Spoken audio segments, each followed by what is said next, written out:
Meets World. What up, bros? What up, bros? I'm not even going to comment on that. Hey, welcome to Run Meets World. Your boy Meets World, the Fancast. See, now you got me singing. You know what it was? I It was love because this was a holiday episode, and it got me kind of feeling like, I don't know, a little singy. Did you hear that Missy Elliott was like, I was told a long time ago to stop having my singers like sing, and she was like, I want to bring back singing to R&B. And I was like, come on, Missy. First of all, who gave Missy Elliott notes? Sit your ass down. Why is Missy listening to those notes? Like, do you think? She The sounds whole- like she actually listened. Her whole thing is that she was so original with the, super duper fly. Yo, can we introduce our guest real fast? I'm sorry. I was gonna get there. Like, as you guys can hear, first of all, I'm Ceej. Oh yeah, I'm Tony Curtis.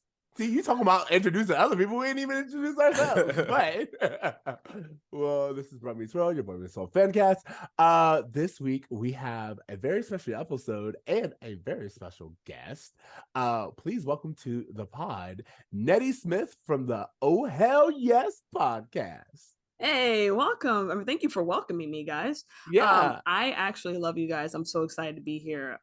You guys have brought life to Boy Meets World analytic discussion podcast, because some of the others, I'm not trying to diss anybody, but they didn't go as deep as you guys always go. So I love that you guys are kind of rejuvenating my love for those type of podcasts, because I love Boy Meets World.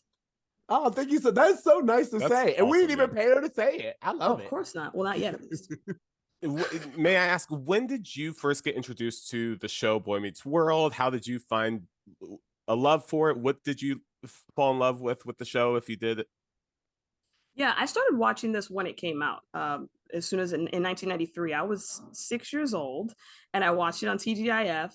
And I remember watching it probably all the way to like mid season 1. And then as the show progressed, it got a little too grown for me, as being a 6-year-old, and then them trying to date and making out every 5 minutes. I was like, well, this isn't my I'm not interested in any of this. And so I stopped watching for a while, and then it got into syndication on ABC Family, and I was like, oh, these are the episodes I missed. These are cool. And oh shit, they got a black girl too. I think I might actually check it out again. So that's when, around late season 6, I got back on there and started watching it on TGIF, and watched it all the way to the end after that, and just caught everything in the middle on Disney and ABC Family. And it's just such a warm, fuzzy show.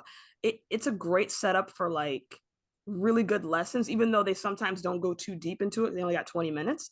Yeah. But the setup for a lot of these situations and lessons is really good, and I feel like it ages well in that respect. Yo, so let me ask you this. So it seems as though the inclusion of Angela was a prime reason for you to get invested in the show. Yeah, because before then it was just like all these white characters, and I'm like, oh shit, they got someone like me on there.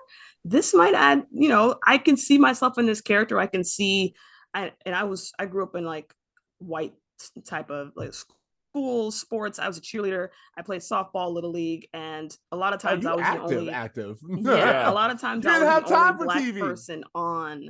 Yeah, that's why part of the reason I stopped watching midway. But yeah, I was a lot of times the only black girl in those situations, and I really identified with Angela in that way. Yeah. Wow, same. Yeah. And I love Shawn and Angela, though. I love them so much. So that's why I picked this episode. Well, this is one of my favorite episodes from them, because that ending scene, even the actors, they be eating. Oh, they be eating these scenes. Well, they make the other actors look like, what are y'all doing? I think it's important to remember that Trina is like a seasoned actor. Like, she's been in a few other things. Like, I like looking back at it or listening to Pod Meets World. It's very clear, like, this is what these kids have been doing since they were 10.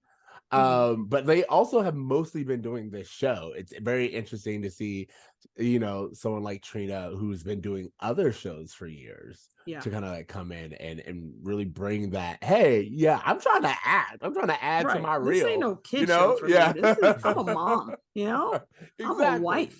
What are y'all doing?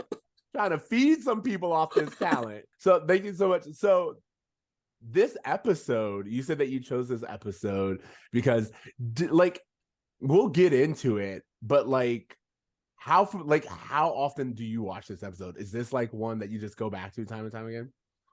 Well, it's one of the ones. I love the dynamic with Shawn Angela, and I love the fact that you see people break up in these sitcoms, and it's always for reasons where it's like, oh, I want to explore my host side, or I want to which they or, said Which earlier. they've done on the right, show many or times. you want to have sex and I don't, or whatever. But this, I don't know if I can go into it toward the end now if we're going there right now, but having two people who love each other, but one of them's just not ready to deal with those feelings or know how to proceed with those type of feelings. That is such a mature subject, because yes, you both can love each other, but if you're not ready to make that commitment and sign that contract, and one of you is, it's like, well, what are we doing? We have to separate. I can't wait around. Let's get into this, because you are right. This is why I'm really excited to talk about this episode. For those who don't know what we're talking about, TC, do you want to give them tell me about it? All right, let's do it. I'm gonna start low. I didn't get much sleep. All right, come on, give us some vocals. Tell us about it. Cory ruins Christmas, effectively ending Angela and Shawn, and Eric steals Christmas in his own con. Oh, that was great. That was like I'm dreaming of a white Christmas. So. Exactly, that's what we got. All right, so the other day, T, I'm telling you this just a little tangent, because I was at a wedding and they played My Girl, like the Temptations' My Girl, and let me tell you, I of course, one of like two Black people there, three to be fair, but I did the entire Temptations routine from the movie, and I didn't know that I knew it, but and then of course the other Black person. I wasn't the only person practicing David Ruffin moves. Exactly. I was like, what? And I was like, oh yeah.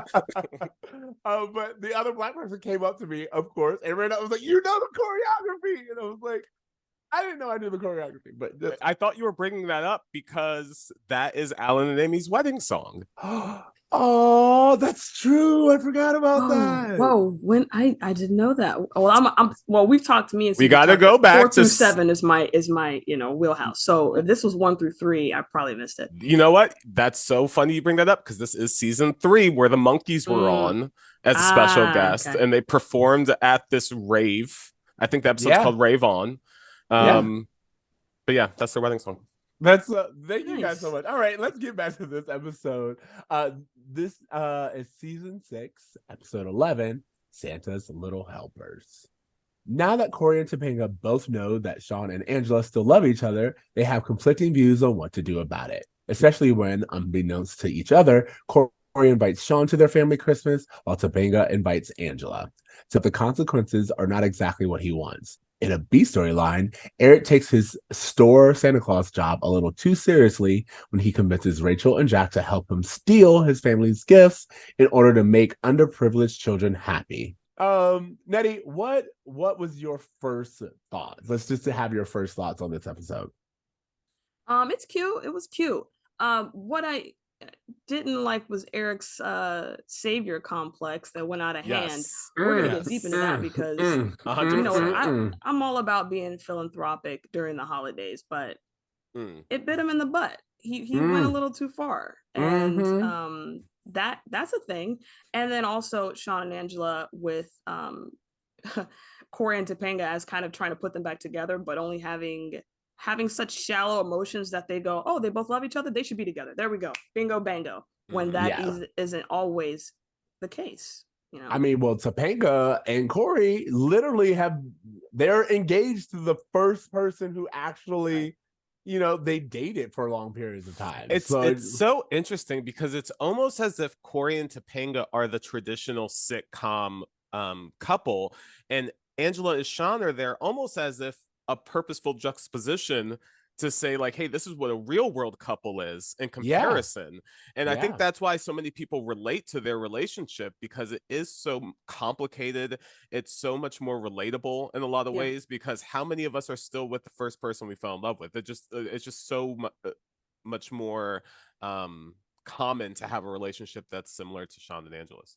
Exactly. Yeah. And I love how that's demonstrated here. I mean, growing up, of course, everyone was like, oh my God, Cory and Topanga, they're the perfect couple and we want to be like them. And I think, especially for me, it took a little bit to kind of realize that, oh no, it's the couple, Shawn and Angela are the couple. They're the couple we're supposed to look at and go, this is how you maturely deal with feelings, you know? Okay. And that maturely deal with feelings is definitely what I want to get in. Like, I like what you said as well, which is like, maybe what we're dealing with right now is Cory and Topanga were written for traditional sitcoms. But what we get in the late 90s is this kind of like reinvention of television characters. And I'm wondering if Shawn and Angela are like this new type of sitcom, will they, won't they, that, you know, really started around Friends, and we're like a few years out from The Sopranos. So like this need to like actually show a little bit more realism on television rather than the very classic sitcom couple that we get with Cory and Topanga. Well, one thing that I have to give the show like flowers for is that they've never abandoned Shawn's trauma. And I think it's so interesting that amongst all the TGIF sitcoms, I can't think of one that deals with trauma in the way that this show does, and showing that Shawn, even when he's completely in love with a woman, can't commit himself completely due to this trauma he has of, you know, his family breaking up. So I just think it's so layered and complex, and I this episode really did, from their perspective, have a lot of meat on the bones. I do share Nettie's thoughts on Eric's storyline, but okay, let's start from the very beginning. So like in our opening scene, I thought this was a little weird, and I have a question for you guys. So we start off with Feeney going around putting little Christmas trees in the common area. And I was like, since when is, like, immediately, I was like, since when is Feeney this much about Christmas? Like, don't get me wrong, like, we've seen previous Christmas episodes, Feeney being like, I have my traditions. I read the Christmas Carol every year. Like, I remember these things with Feeney, but I never saw him as a Christmas decorations have to be up type person. I think that's what this was showing, that it's not just Christmas, it's Kwanzaa, which they should have did a Kwanzaa episode, that would have been banging. You know, it's Hanukkah, it's all that stuff. So we're not gonna put up the trees and things like that. Whereas other sitcoms at the time would have been like, this is it, Christmas is it, and Christmas is all we're doing. And I think mentioning at least they spent the rest of the episode just right, Christmas. But at least they brought it up, you know, at least they said it. I also think it was like a political talking point at the time that they were like making comment on, that like this whole like, hey, it's Xmas versus Christmas, all that shit that was going on at the time. Like, I think they were just commenting on it. This is before the Starbucks cups controversy. This was the first Starbucks cups controversy. It's crazy to me, like, how old this argument really is, because like I think at some point in time I only became aware about it like in the 2000s, of like the problem of like removing Christ out of Christmas. But apparently this thing has been going on for years. Also, there is this really funny joke that Eric makes where he's like, hi, I'm Santa, you're an elf, read your Bible. Like, oh yes, there's like weird God Bible stuff littered throughout the episode that's kind of its own thing. But very true, because that's another thing to me. It's like that's blasphemous. It's like, so are y'all Christians or are you not? Like, where are we at? Where are we going on with this? And like, don't get me wrong, it's a very funny joke, I thought, but it's just like for you to be like, oh, there's no Christ in Christmas, but also I'm Santa, read your Bible. I don't know, a little mixed messaging. I don't want to bring it back to Pod Meets World if y'all don't want to, but on Pod Meets World, they did mention that they weren't allowed to mention the word God in the first few seasons of their show. They couldn't say like, oh my God. They would have to say, oh my gosh. So I feel like they'll talk about the Bible, and they'll have a scene where Eric's looking up to the sky and saying, why did you, not God, but why did you send me this person? I don't think he mentions God in that monologue, but it's implied. I will say that the exception to that may be when Turner has his motorcycle accident, because Shawn is explicitly calling out for God to give him comfort. But you're right. I don't remember it happening outside of that episode very often. And I do remember the oh my gosh thing happening. I also remember the cast of the pod talking about how their show was just kind of like interfaith, and there was Jewish faith and there was Christian faith, like all kind of represented on the set in like these various ways. So I think maybe the reason why there's not like a clear ideological path communicated through the show is because there wasn't really a cohesive one on set either, perhaps. Yeah, like I just wanted to like, it was just weird to me that Feeney became like Christmas's champion out of nowhere, it seemed, this season, and it really felt like they just wanted to give him that viewpoint. So that's why I wanted to call it out. But this does, like, I'm gonna do a really quick roll call because we get several people in this episode that we're gonna come back to later. But we get our first roll call, which is Patrick Cranshaw as the custodian. And what was even more interesting to me is he had 2 scenes. I was like, all right, come on with your sad I was like, who does he know on set? Who is exactly. whose uncle is he? So okay, we have this whole Christmas tradition. Eric comes in, and I'll say this, do we want to do the Eric storyline first? Or do we want to really dive into? Let's save it. Let's focus on the A story for okay. Now. So with the A storyline, Cory says something along the lines of, "You shouldn't be alone. Shawn, come and spend Christmas with us." Well, actually, what he casually throws out there is that, Shawn, your dad's missing again. You know how he just goes missing every other month, right? Like, he just says it so casually. And like, we as the audience are just like, yeah, sure, that checks out. Yeah. Well, I mean, to be fair, it is. Chet not there. Yeah. We're so callous to it. We're just like, oh, yeah. You're missing dad. Doesn't care. Right. Yeah. Next. And so he invites Shawn to their Christmas, which again, it's like, it's weird that he has to ask, because at this point in time, it'd be like, all right, so you're spending Christmas with us. It's like, why are you even, like, Shawn would not feel like he's imposing. What are you talking about? Shawn has spent every Christmas with the Matthews for the last like 6 years. Yeah, so it's weird that they would do that. And then you get Topanga, who's like, she invites Angela, and I was like, automatically, why are you two not talking? 3, you guys spend all your time together anyway. Why is it suddenly weird that the 4 of you will be in the exact same place? 3, are we not going to acknowledge that Shawn will also be spending Christmas with Jack, his brother?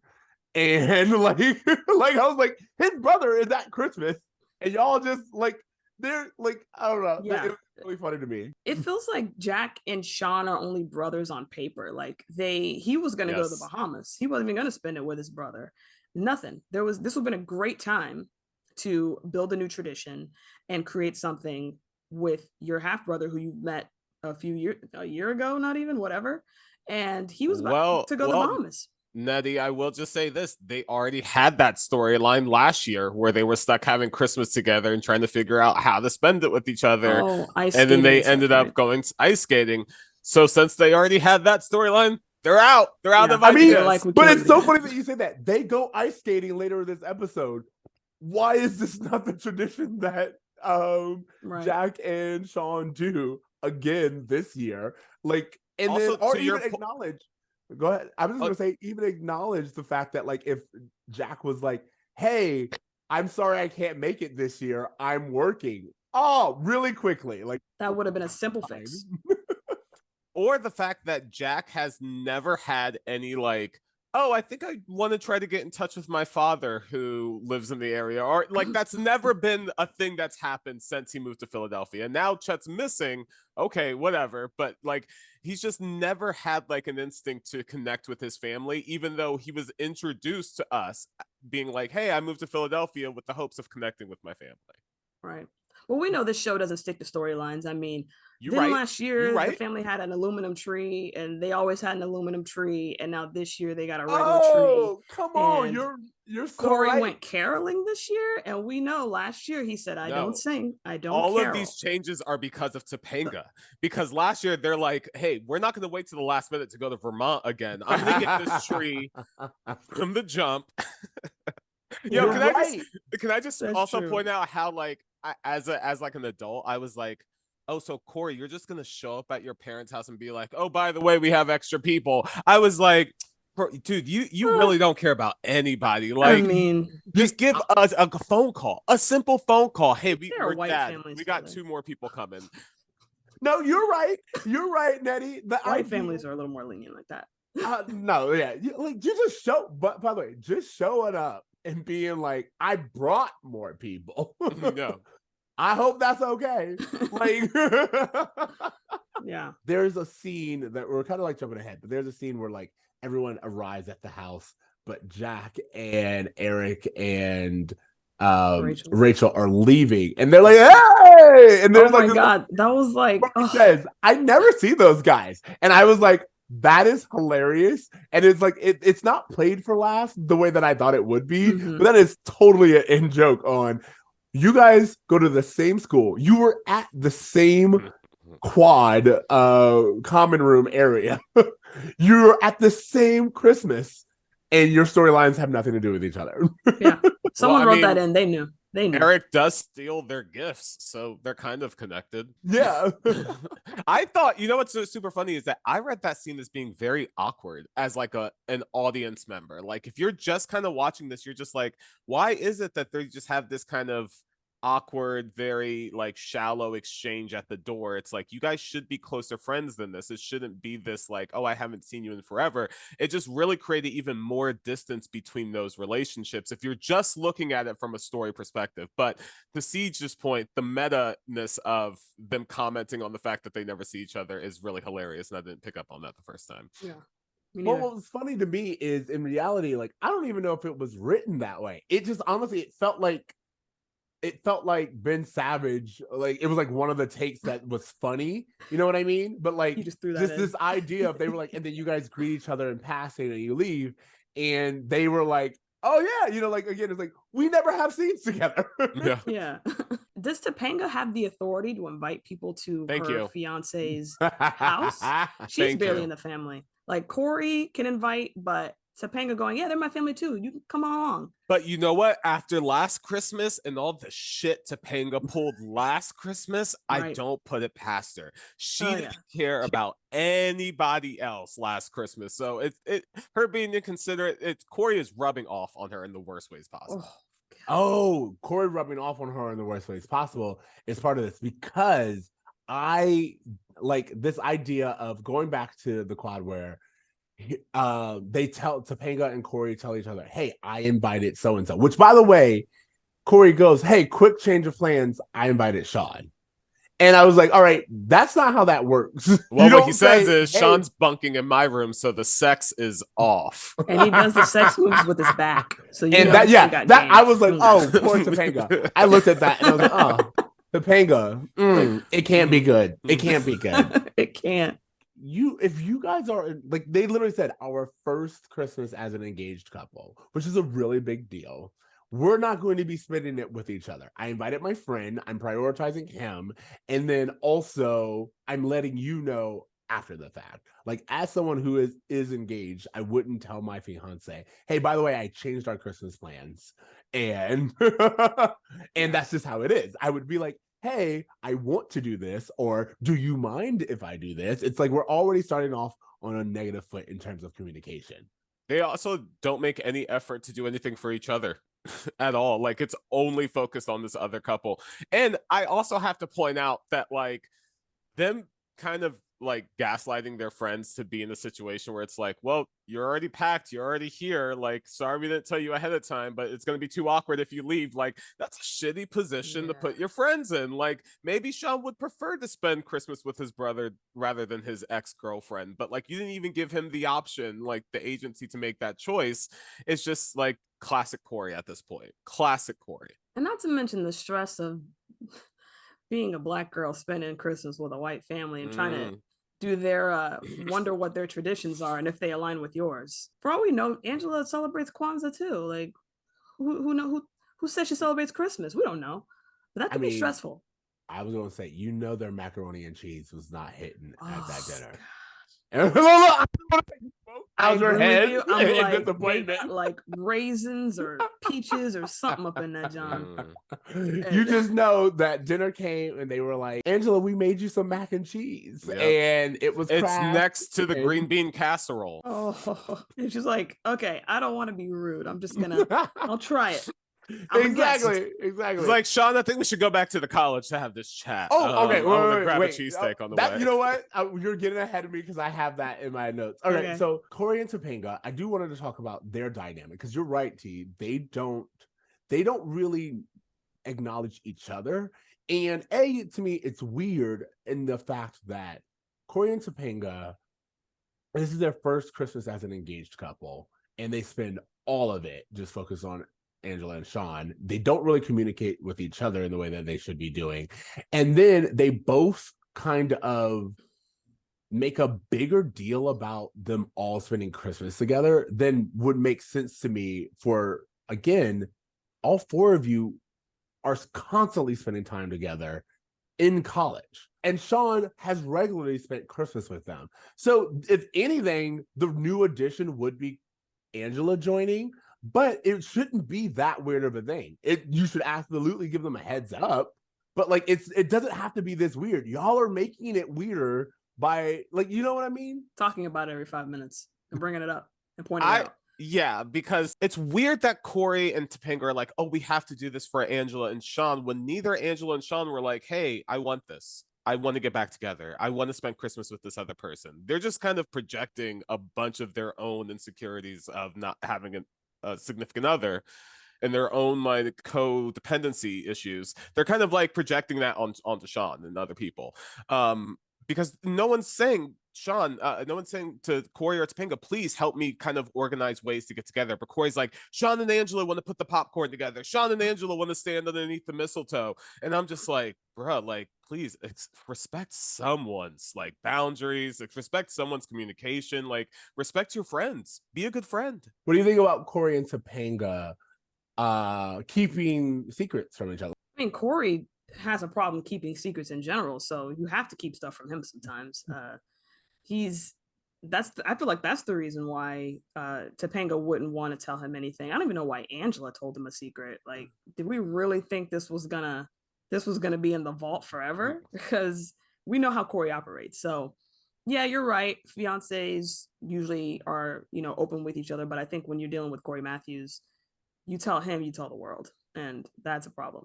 I also just attribute a lot of this to just lazy sitcom writing, because I think that all of this whole episode depends on poor communication. That like the whole conflict of the first storyline could have been avoided with just an open dialogue between four friends. Hey, do the four of us want to spend Christmas together? Think about it. Let me know. Like, it would have just avoided the whole conflict. So it's just, there's so many points where I'm just like, they're being forced to be together in ways that really don't make sense for them to be forced to be together. So I don't know. I just thought it was kind of lazy. I love that you said that, because in reality, I didn't realize I'm trying to make a meal out of what I was given. And I was like, when you said it's just lazy writing, I was like, you know what? You're right. Why am I trying to make this work? Yeah.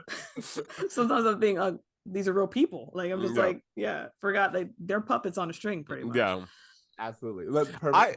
I also want to just say, for me, it was very cringy that Shawn and Angela had this first reuniting kiss under the mistletoe in front of Cory's entire family. Like, if I were Alan and Amy, I would go on a cruise next year. Like, these kids are constantly taking over our Christmas. Topanga made us go to Vermont twice, like the last year. This time, Eric stole all our gifts, and Cory invited all these people over. I just want to like do our own thing. I would have hoped they would. Yeah, Amy's pregnant, and this is the first time we've seen like a real belly Amy. And I was like, oh yeah, there's another baby on the way this Christmas. And nothing, like absolutely no time with the parents, no checking in on Amy. She loses her toaster, and her breast pump. And her breast pump. That's it's right. like, yo, she's bringing life into the world. How many gifts were for the baby that got stolen? Oh, we'll get there. We'll get That's there. a really good point. Like, also, like, just think about it. You were talking earlier. They get more mouths to feed. They lose their Christmas presents. We know that they are a middle-class family. Like, they can't just be replacing these things. If I were Morgan, I would hate my brothers. I would hate them. That's a really good point. Like, absolutely. Like, she didn't even get to string up the popcorn this Christmas. This is a terrible Christmas for Morgan. Like, you just know, you're right. This is why she doesn't come around that often when she's older. Like, on the list of like neglected siblings, she's like right there above Family Matters. Judy? Like, yeah, Judy. Like, she's like right above there. Like, she stuck around to the end. And Cory throws popcorn in her face. That's what happened. Yeah, she does. I love that the three of us, like you said, she's right up there, and you knew that he meant Judy, and I knew that he meant Judy before he even finished. And this is just like that Black connectivity that I really enjoy. Okay, I also talking about that kiss on the set. First of all, the mistletoe thing, I was like, all right, you all being obvious. But then like the switching on the lights and then just like suddenly being, oh, I really love Christmas. And I was like, oh my God, what are we in, a Lifetime movie? This is crazy. Yeah. But that the kiss, Christmas spirit. That kiss, I was like, oh, y'all going in. Well, I mean, these two have never not had chemistry. Let's be real. But that kiss was made for Showtime. I was like, what is going on? Was it? It's interesting now watching it, knowing that Trina is like 10 years older than Ryder. Like that there's actually a massive age gap and there's still like chemistry there is really interesting now to see that in retrospect. I also would just want to say Cory meddling as usual. I was like, it's always upsetting because he mostly meddles to get what he wants. And he tries to sell it as, oh, I'm helping my friends. But like part of helping your friends is understanding this is not what they want right now. Like the number of times where I'm like, oh, well, I know what you actually want, but you don't know that. And it will mean nothing for me to give it to you if you don't want to nourish it. Like that's what we're dealing with this episode. It's Cory being like, oh no, I want them to be together. And I got like a hint that they want to be together as well. So I'm going to just make it happen. And I was just going to say, I disagree. That's not what we're dealing with this episode. That's what we're dealing with in general. This is happening so consistently that this is just Cory's personality trait. This is just who he is as a person. This is every episode for the last season. Like he has been this way. So like, it's not an episode thing. This is just Cory's a dick in college. Yeah. And I feel like if he wants them together, it's just because he doesn't want awkwardness within the friends group. So it's not even about, I mean, he's creating more awkwardness, but it's definitely about him in that he wants us all to be together for the rest of our lives and these grand statements that he always makes. So yeah, I agree. It's about him. It's always about him. It's so interesting to learn how Michael Jacobs, the creator of the show, was kind of obsessed with the show Happy Days, and Boy Meets World was kind of his attempt to kind of recreate Happy Days, even though we had long passed that traditional, those traditional archetypes.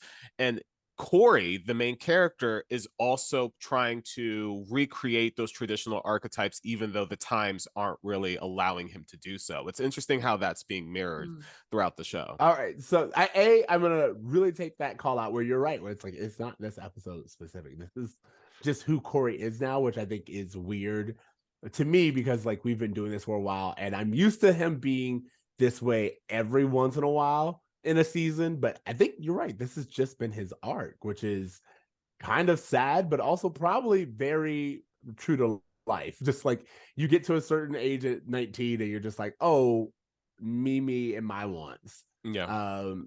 So, but to that point, when he just goes to Shawn, he's like, look, it's that thing where it's like, Cory was like, I held a secret for 45 minutes. I think I've done enough. And then he just goes and he goes, I already know.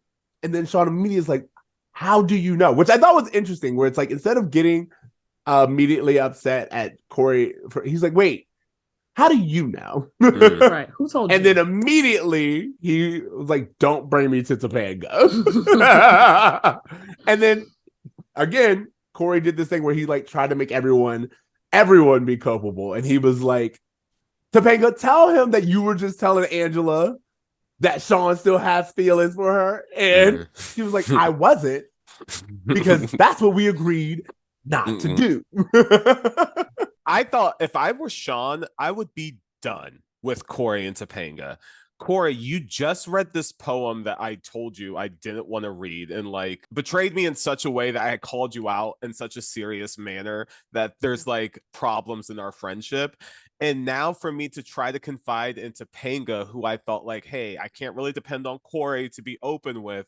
Maybe I can confide in you and try to build this relationship. And for her to let him down, I'm done. I'm done. Like, who do I have in my corner at this point? Like, it's a very lonely time to be Shawn right now because he really doesn't have friends that feels like he can trust, and his friends are not even trying to listen to what his needs are. Like, it's a very frustrating thing. Yeah, it's trauma upon trauma. Like it's a trust thing that it's always historically been a thing with Shawn, to where people in his life have let him down, and now his friends are doing it, and his girlfriend, or who I guess they're not together in this episode, but the girl he loves wants to move on without him, and he is feeling very lonely at this point during Christmas, and it's gonna get just as bad next season too for Christmas. So this is what I wanted to acknowledge. Topanga's not trying to force them together.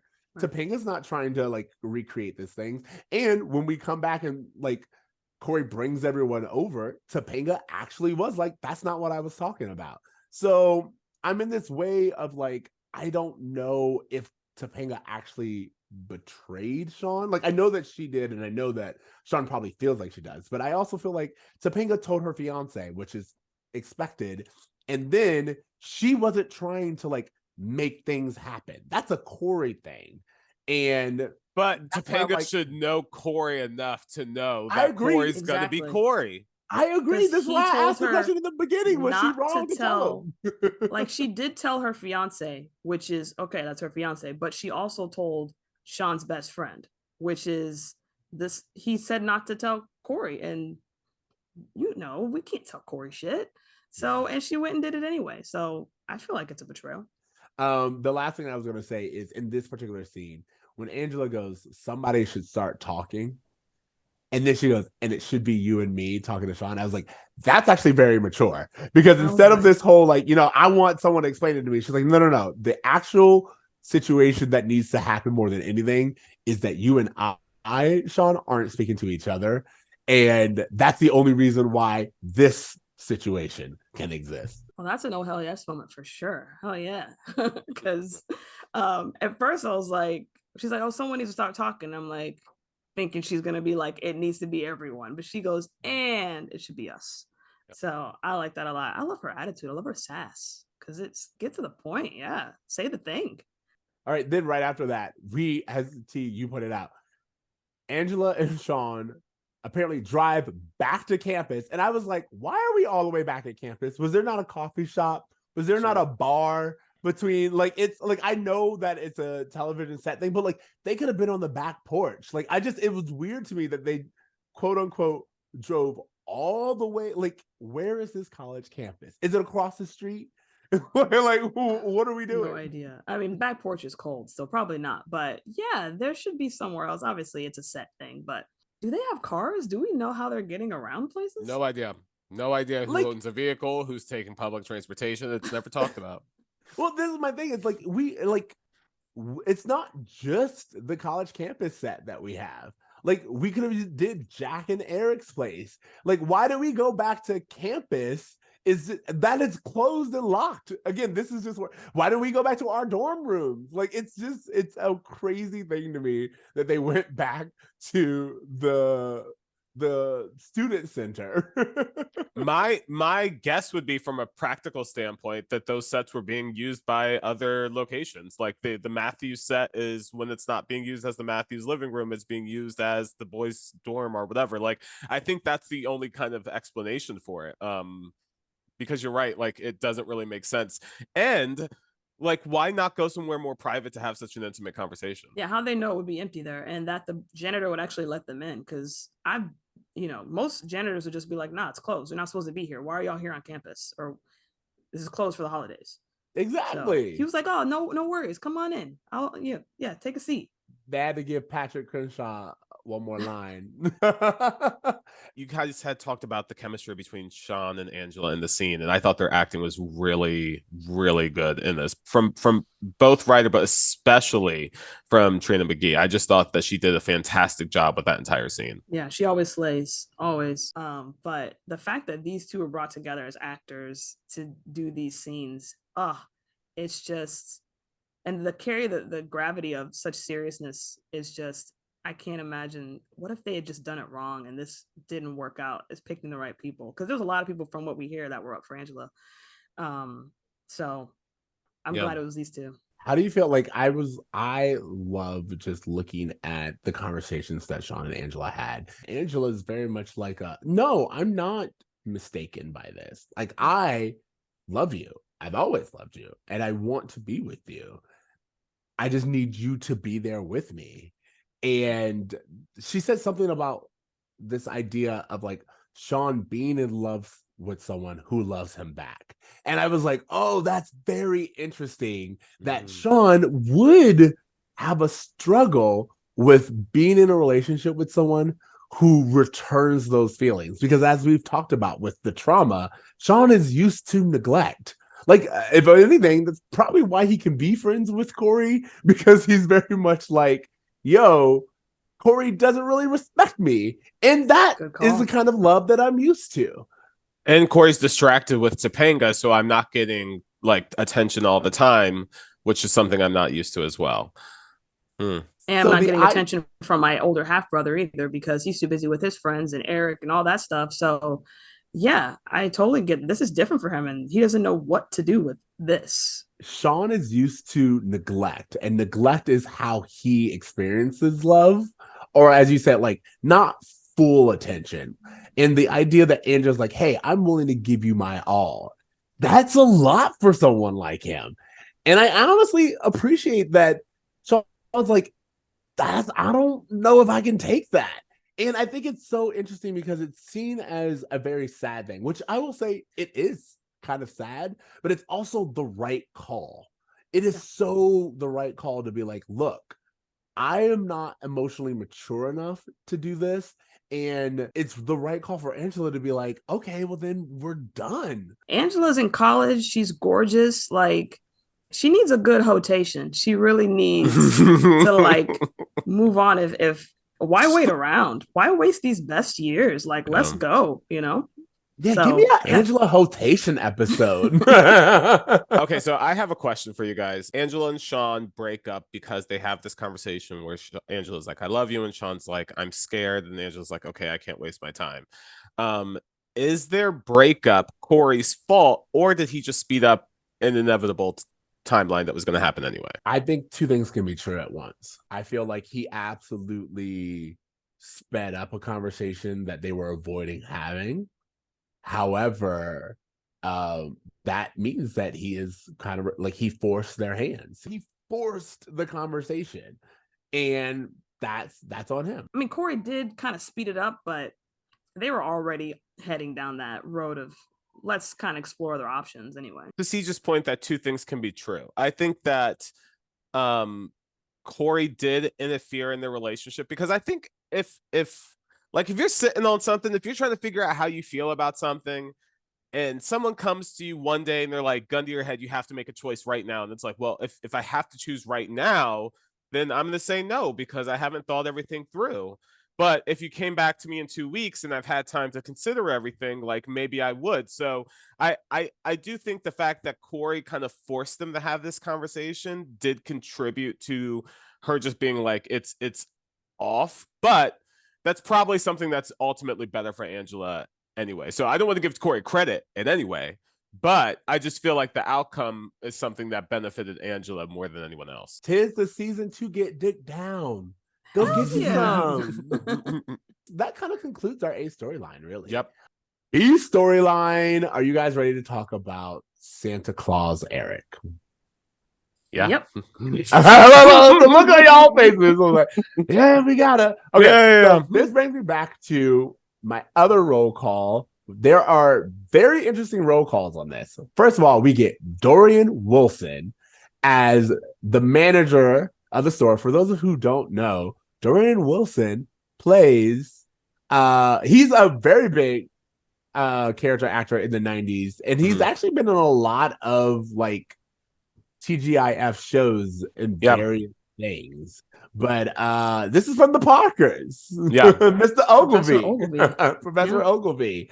I was like, it's so funny to me because to see him in this role, I was like, I bet you they don't even know they're in Black royalty. You know, like they're in the presence of Black royalty. They have no idea. They're like, we need an actor to play the manager. He got it. He got the role. When he showed up, I immediately was like, Black person. Like I just, it's so funny that even with Angela on the show, I was like, oh, people of color in this episode. That's great. Yeah. Good little color for Christmas. Speaking of continuing this roll call, we get Penny Bay Bridges as Lucy, who again, I was like, person of color, little Black girl. Look at this. She's the second child we see. The first kid we see is this kid named Edgar, who is the one who pinches Rachel's butt. Can we talk about that for like 5 seconds? Yeah, I want to talk about that. There's no reason for Rachel to be sexualized in this episode, yet they shoehorned a way in for her to be sexualized, like through a child. And this is a kid in real life too, like who? Yeah, I mean, did he really pinch her butt? That was his direction as an probably actor? Like, hey kid, touch this grown woman's butt. Yep. Jake and his parents were like, yeah, it's my son. Jake Saxon played Edgar. This is the 90s. It's a wild west. He was also in like quite a few things. I thought the kid actors, what's funny to me, and no offense, but eventually we get to JB Gaynor, who plays Tommy. And I thought all the kid actors did really well, with the exception of Tommy. I thought Tommy was the one who struggled the most, the one who I felt like was really being fed his lines the most. And I was like, it's funny that this is the one who they cast when like Edgar nailed his roles, Lucy nailed her lines, like every other kid was giving it to me. But I just feel like he wasn't given. The dude the kid who played Tommy was the one who like had the most like cute factor. I don't know how to say it. I think they picked him just simply for the look. He kind of almost looks like Eric. That's exactly I did notice the way he was saying his lines was almost like they cut and they were like, okay, cut, now say this. Kind of like how they did the first Morgan that they had. Very similar to that. And there were times where it looked like Tommy was almost looking into the camera when he shouldn't have been. Like he was looking over, like he's getting cues or something off screen. Yeah, he wasn't that good. I have a lot of thoughts about that. Yeah, give us a thought. I just had a podcast to talk about. I'm just saying that, like in general, Eric has a savior complex, and I think it's just very interesting that the kid he ends up trying to save is one that looks exactly like him. Ooh, that's meta, because that's almost like how Michael Jacobs, the creator of the show, is basically Cory. So he's writing his life through Cory in that same way, and probably sometimes rewriting what he wished had happened to him. And so it's, it happens. It happens with these situations. I love that you pointed out. That's a great call out to say that, hey, the savior complex is something I definitely wanted to talk on, because I was watching it and it was like, it becomes like what starts off as good intentions gets out of control very quickly. And I do like that, like you get Jack in these moments where he's like, uh-oh, like I can see that a thought has taken root and we are not on a good path, because these Matthew boys don't know how to let anything go. They become obsessive and they really take it too far. So I liked that they kind of like acknowledged that, just with Jack being like, uh-oh, we are going places with this. I did like the idea of Eric being like, this is Santa's dad's credit card. Yo, Alan is paying for this Christmas and he didn't even get his drill bit. He has funded Christmas for half of Philadelphia at this point in time. He feeding all of their friends, and this man don't run a grocery store anymore. Like, food is expensive. I thought that Eric's actions were irresponsible from the get. I thought that he started an impossible standard by providing gifts to an orphanage of kids. He did it entirely by using either Jack's money or his dad's credit card, and making no personal sacrifices of his own, just like very excited to spend other people's money to do this thing that he thought made, like, it's truly just that made that he'll take credit for and just made himself feel good. Like, I think that's the big thing, is that I wish they had put more of an emphasis on the individual kids and like the group of them wanting to help the children, but at points it just felt like Eric was doing this for his own self-gratification. And I think that's the biggest thing, that like coming right after the Truman Show episode where he held his roommates hostage in an apartment, to now stealing his entire family's gifts because he's convinced himself he's on the mission from God to like save poor kids. Like, it's just a lot. Like, it's a lot, and it's making me like Eric less. I want the world's happiness to be my responsibility. And it's just like, first of all, scary quote. That is scary quote. Like, also, I was looking at this being like, where is the manager? You can't just be giving kids, you can't just give kids stuff. And like, where are the adults in this orphanage where you're just like, we brought kids here to meet Santa. They're coming back with appliances. You gave a child a toaster oven. Like, what are you doing? What kid got the breast pump? Like, what? That would have been call the cops. I would be so creeped out if a kid came to me and said, Santa gave me a breast pump. Like, who is this Santa? What does he look like? Where can I find him? He can't live near schools. So I love that you say that, because, all right, we're kind of jumping ahead, but I wanted to talk about the fact that Tommy comes back and he's just like, hey, I wanted to exchange this toy. He's like, since you're the real Santa, which again, this is something else. You're the real Santa? All right. Since you're the real Santa, I wanted to change this truck in and ask for something more. And then Eric's like, what do you want? And he goes, I want parents for Christmas. Again, where are the adults? What are we doing? But then the idea that later in the episode, Tommy just goes home with Eric. I was like, all right, so you let a unmarried 20-something stranger take a child back to his place for Christmas? There was no. I want to know the conversation. Yeah, what happened? What paperwork did you sign? Y'all just hand over a child? Like, what are we doing? I'm so confused by it. There's no background checks in the 90s, Ceej. Okay, I mean, he's a white guy. He's Santa. He's Santa. Come on. That was my thing. I was like, I love that you guys said this, because I was literally looking at this being like, it's because he's white. And I know that plenty of people listen to us and who are white, and there's nothing wrong with being white, but you gotta admit, to be able to rent a child for the holidays, no background checks. He is a single like a gay couple with 10 years of being together, each with their own jobs. Like they could not get a kid to be sent home with them with all the paperwork and background checks and all this other stuff. So the idea that they just handed over a kid to Shawn without like someone also being like it'd be different if like Tommy came with a guardian. Yeah, like, let me come with you. Like, let someone from the orphanage come with you. They just straight up gave him a kid. If I could just back up a little bit, because when Tommy comes back, I saw this shit coming a mile away, because you had gaslit an entire orphanage into thinking you were the real Santa Claus. Inevitably, a child's gonna ask for parents. Like, of course he's gonna ask for a family. And my favorite thing is that instead of Eric just being like, wow, the consequence of me lying to children led to this kid thinking that I can do the impossible for him that I can't, and now I'm in the circumstance of my own making that I have to deal with. No, that's not what happens. He goes, God, why did you send this kid to me? I'm not going to take responsibility. You sent this to me, and now I'm going to be on the mission, and I'm going to do this, and it's going to make me feel better year round, and I can bring the spirit of Christmas with me year round, and it's all self-serving. It's all to make himself feel better. He went to that orphanage, took Tommy, left a room full of other kids, taking the one that looked like him and brought him home for a single night. Like, Dude, what are we doing? I'm not gonna lie. At least he didn't pick the only mouse in the orphanage and take that home. Like room he full didn't of pull kids.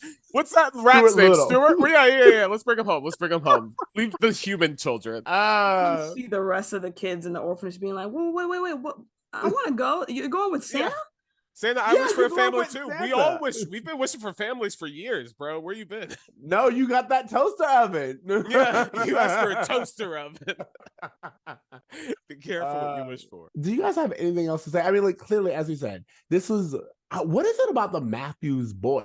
Because it's crazy because Alan doesn't feel like he's this way and he would raise two children who would be this way.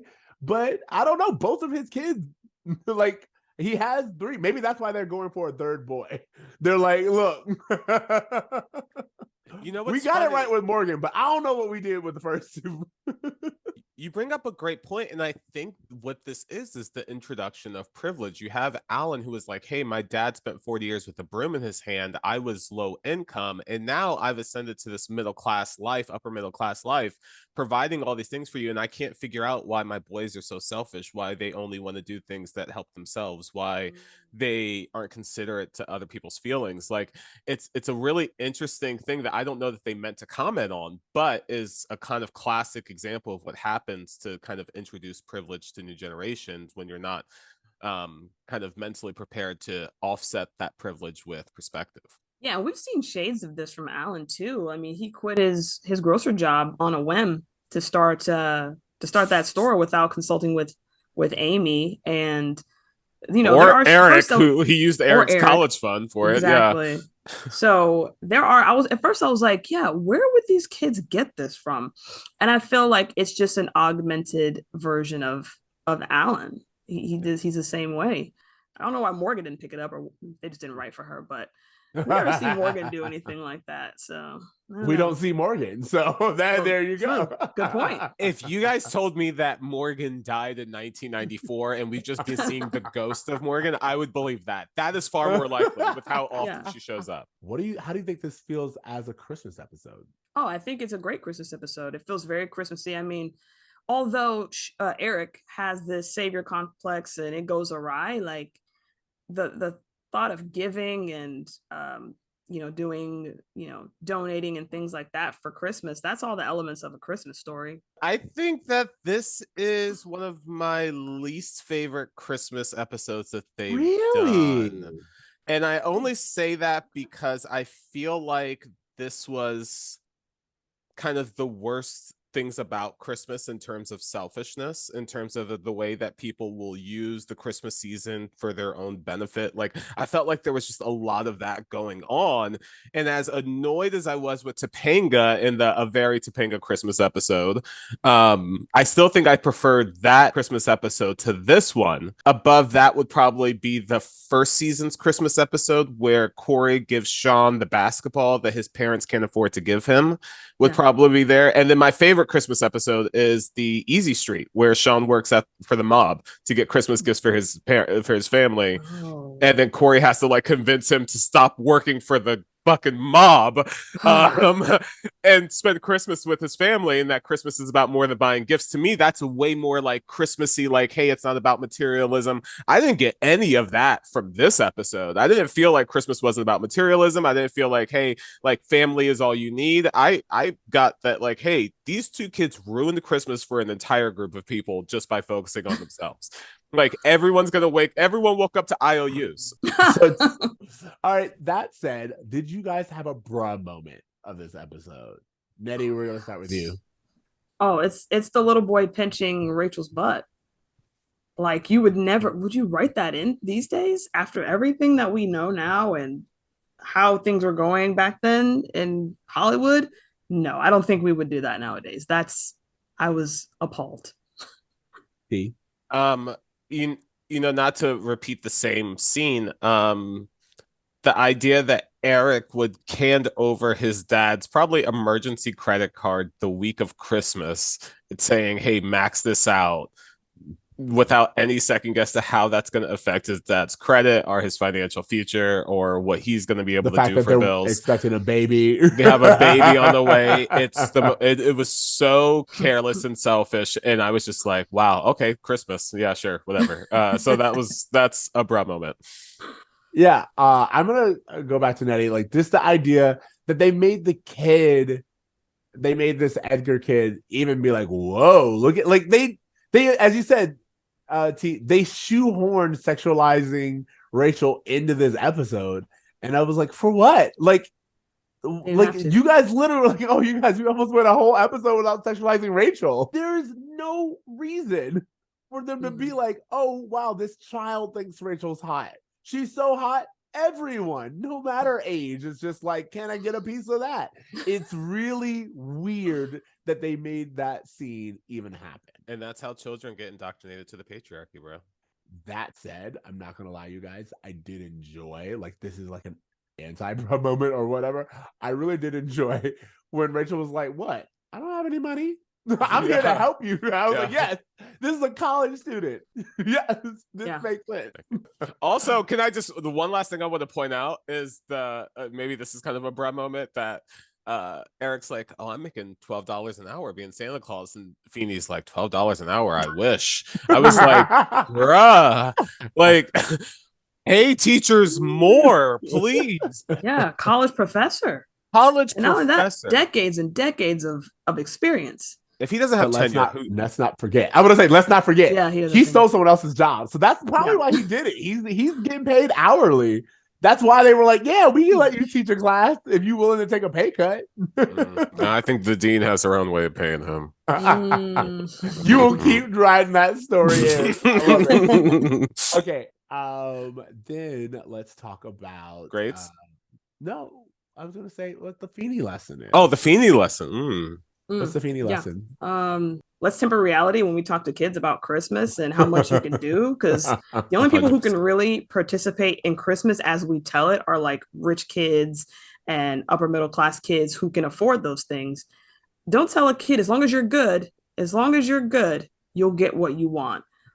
Because things sell out, money problems happen, kids have crazy imaginations. Like, let's temper reality. That kind of indoctrination of like, oh, good things happen to good people, or if your heart is pure, you'll get what you want, like, type thing, is like what we were raised on. And to this day, I have to remind myself that, like, if I had a bad week, it's not because I'm somehow a bad person or I made some kind of misstep earlier and I'm paying for it, you know? Like, does anyone else deal with that? I don't know. If I'm being honest, Ceej, I think that's how capitalism took a slave mentality and spread it out through commerce. I mean, if you behave, if you do well, you'll get the thing that you want.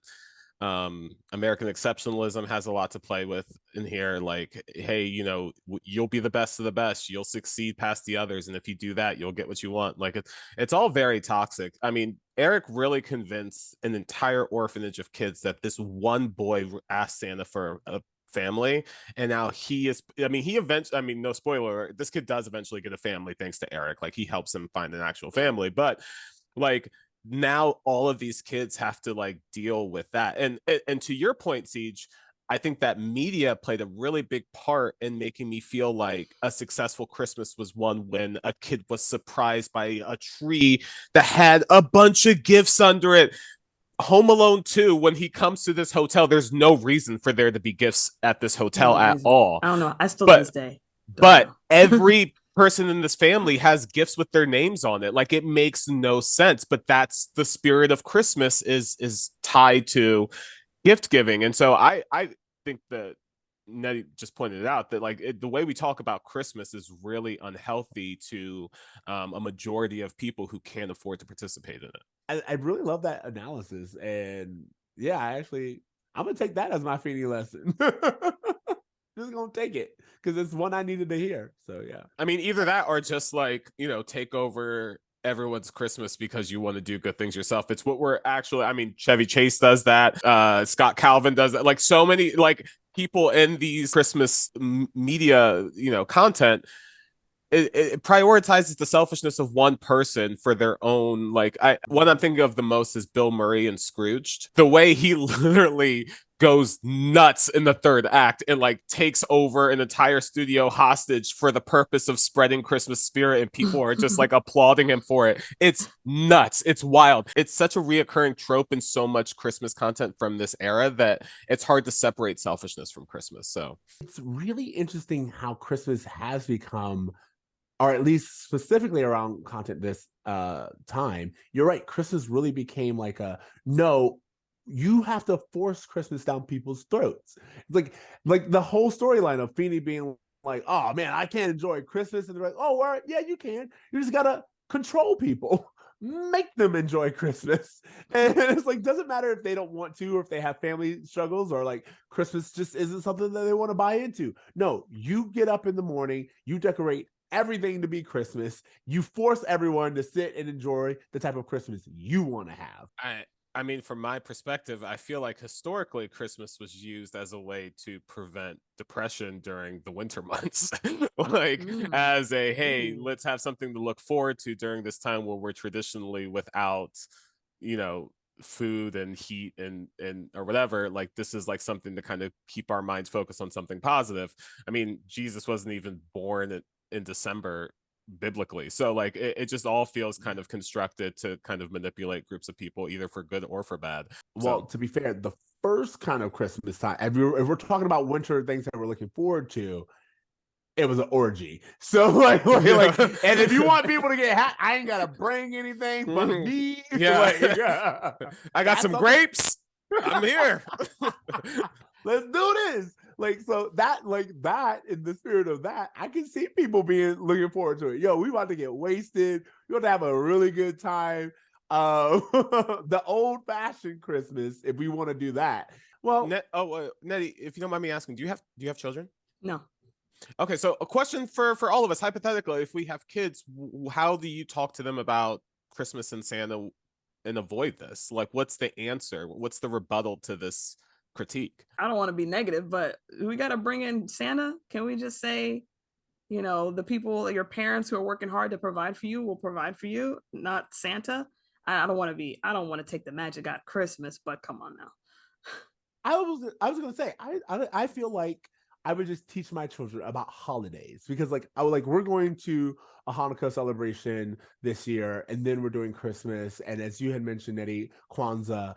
Like, there are so many different celebrations that go on. Like, I just did Dios de los Muertos for around Halloween as well in Mexico. It's like, no, just, to me, the proper thing to do is to teach your children about holidays and teach your children that this is a time that people celebrate in many different ways. Some people do Christmas, wear Santa. Some people, have religious holidays this time of year. It's very human to want to celebrate in this time of year. As you said, TC, it's like the winter months get a little bit colder and people want to have fun. And so we've, throughout time, created these moments of celebration that really bring people together. That's what I think would be the right thing to do. That way your kid, they can find whatever holiday they feel well suited for and then embrace that. I've always been someone that's like, let your children know all the options and then just nurture whichever one that they are drawn to.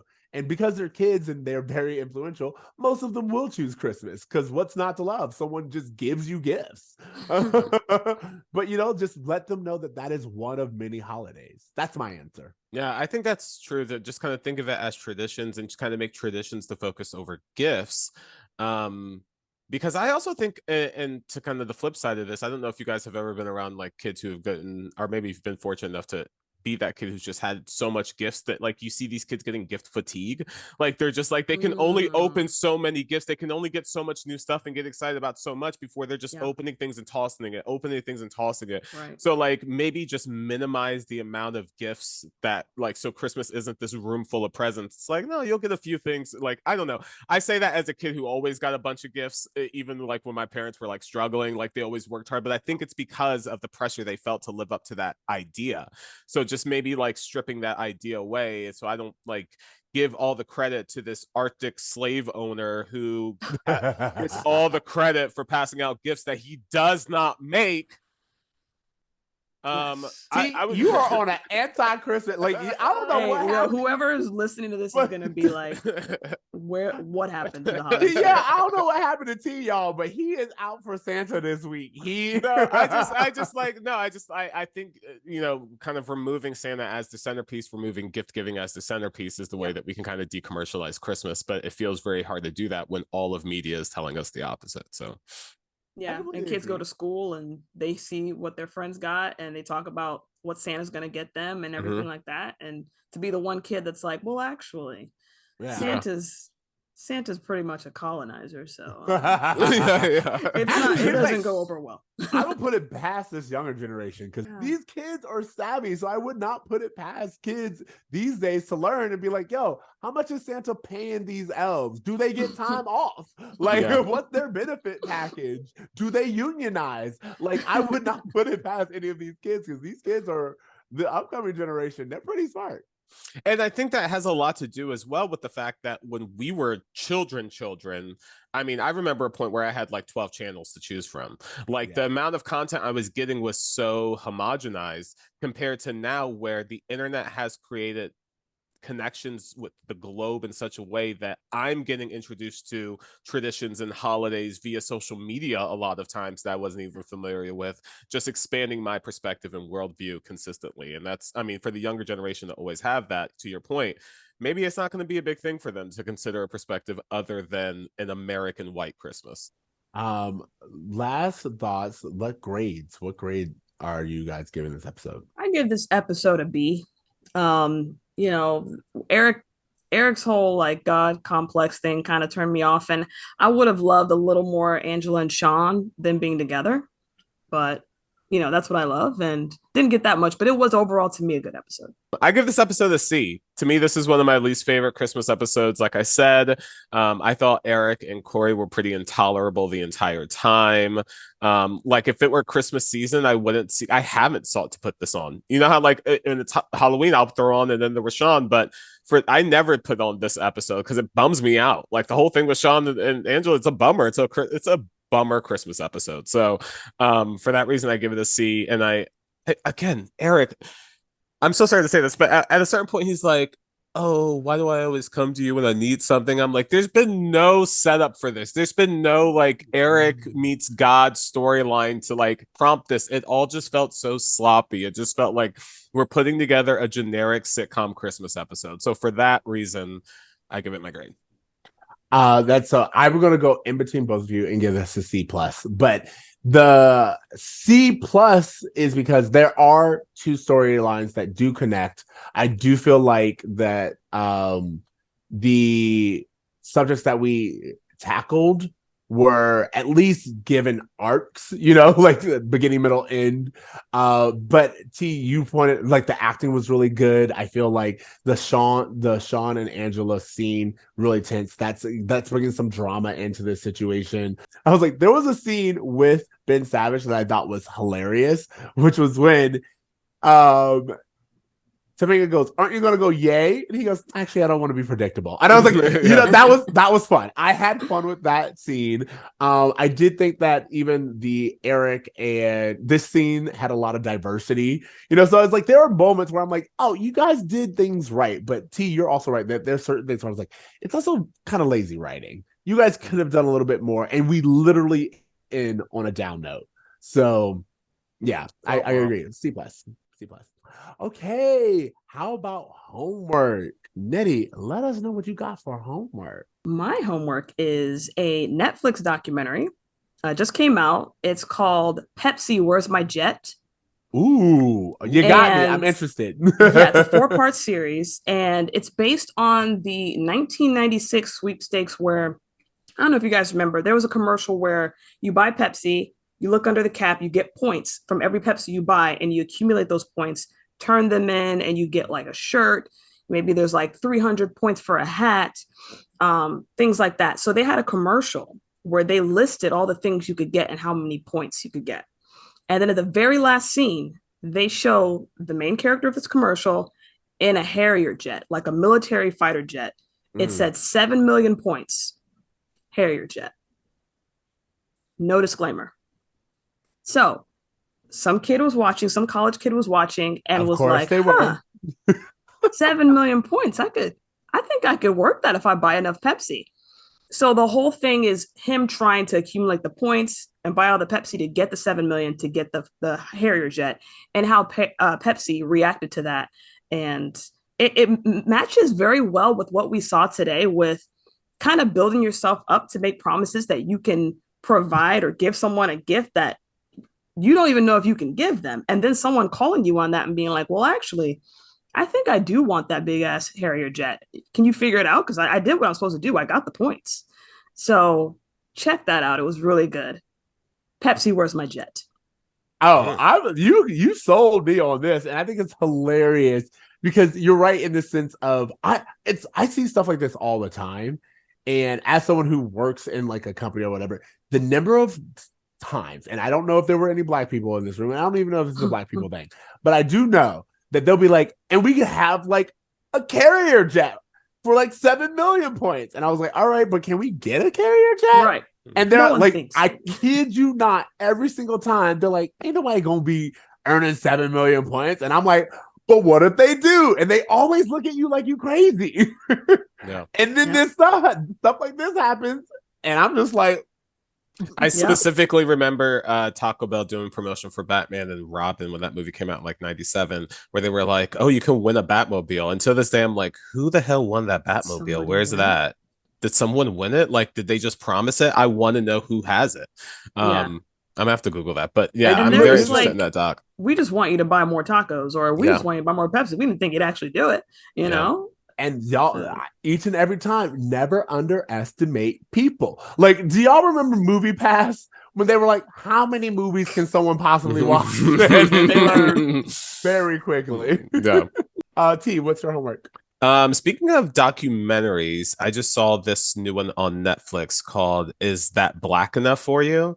It's a documentary that goes into I guess black exploitation films of the 70s, but really just kind of indie black films that even predated that time, and the techniques that black filmmakers had to use during a time where they weren't being shown widely, and the whole history of filmmaking from that perspective, dating all the way back to like the late 1800s, like black people were making film. Just it's a history that I did not know, and it's really rich. It made me appreciate that blaxploitation era of the 70s a lot more, because I always thought it was kind of tropey, but I found out that a lot of the films that were made by black filmmakers who had a really real voice about what was happening politically at the time that I have never been exposed to. And one of my biggest learns that I'm just going to throw out there, and not to spoil too much, but is that one of the ways that these movies would market themselves is that they were like, hey, what if instead of doing what everyone else is doing, where they release their soundtrack 6 months after the movie comes out, what if we release our soundtrack 6 months before the movie comes out? And what if we get Isaac Hayes to write the theme songs? What if we get Marvin Gaye to do the soundtrack? What if we get popular artists to do music for our movies as promotion before the movie even comes out?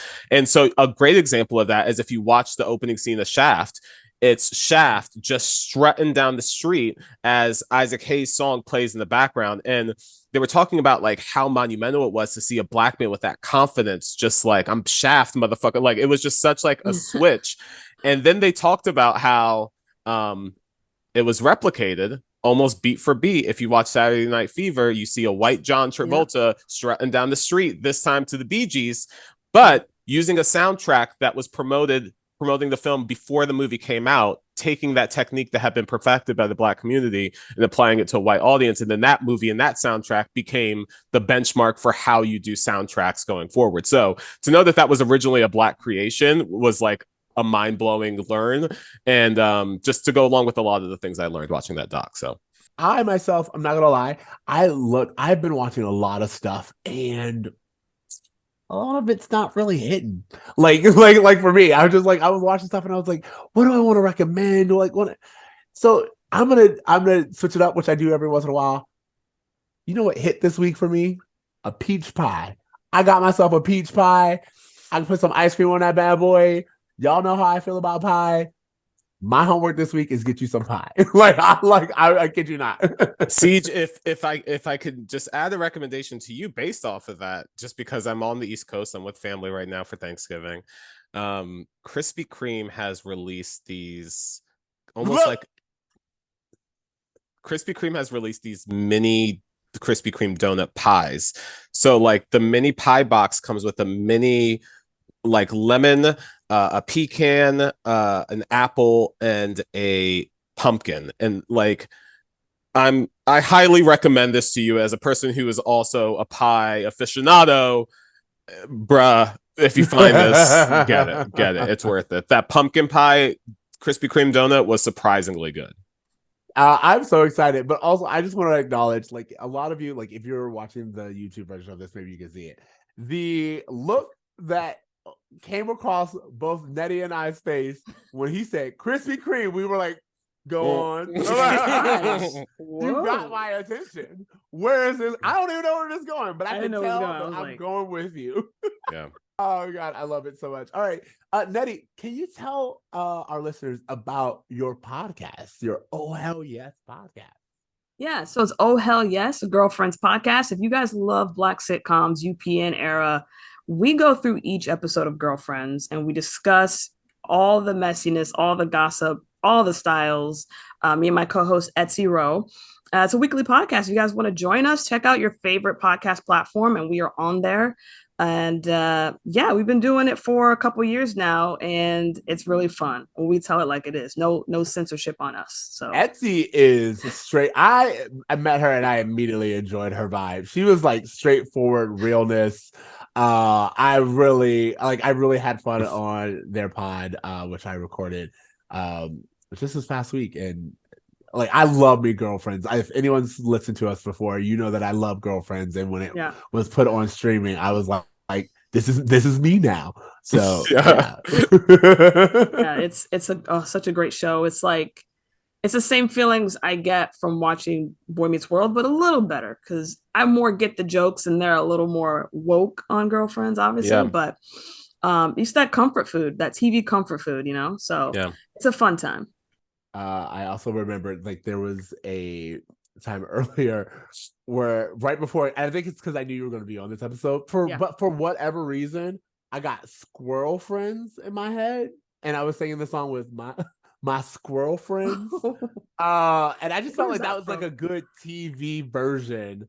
Like, you know, like how sometimes TV will have like a version of a show that you've been watching, but like adjust it a little bit just for comedy's sake.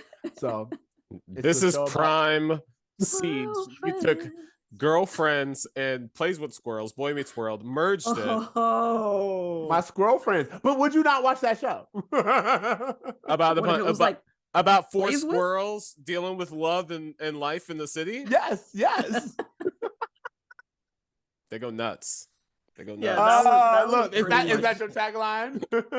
It goes nuts. Oh, I get it. I'm slow. It's early. All right. Thank you so much, Nettie, for joining us. Really enjoyed. I'm really happy to have you on. Absolutely. So happy to have you on. Hopefully you can hop on again. T, is there anything else you want to say before we hop off this? No, just like as always, check us out wherever you're listening to podcasts. We're on YouTube, video episodes on Spotify. You guys can leave voice messages on our Anchor website, which that links in the description. Yeah, that's pretty much it. Thank you guys so much. I guess this is the time that we tell our audience to remember to dream, to try, do good. Yay! Later, bro. Later, bro. When this boy meets world.